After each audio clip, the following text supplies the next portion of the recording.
So here I am playing a Mozart sonata on a Steinway.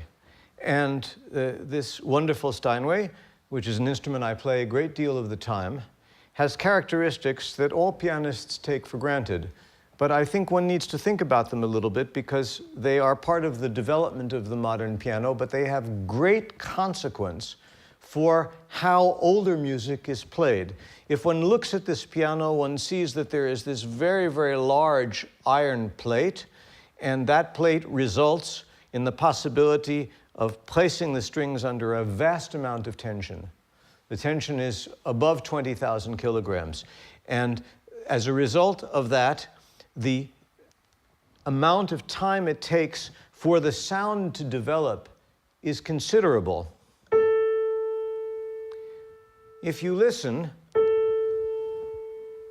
it takes about that amount of time for the sound to bloom. One of the consequences of that is that people who play these kinds of pianos don't like to play detached, because the sound gets kind of, in a way, suffocated before the sound becomes very nice. Now, the miraculous thing, of course, about parallel strung instruments, the harpsichord, and period pianos, Viennese pianos, but not just Viennese pianos, early pianos, all of them were parallel strung, is that you can play with both hands at equal volume, and everything is interesting, and it sounds very good.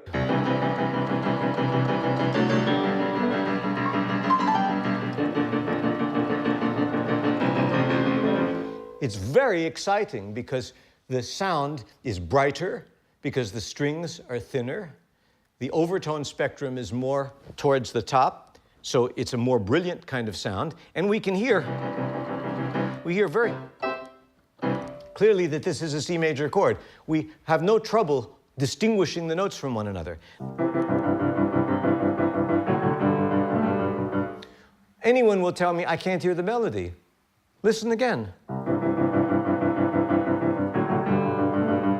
This instrument, which is designed more to sing than to speak, and this instrument is more to speak than to sing, will inspire composers to write music which is designed for the characteristics of the instrument. I've heard many people say, if Beethoven knew the Steinway, he most definitely would have preferred it. That misses the point.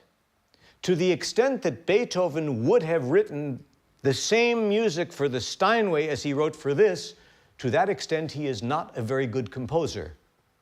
Because just the way a great tailor makes a suit or a dress for a particular person, a composer creates music which is suitable for the particular acoustical and physical characteristics of the instrument at hand.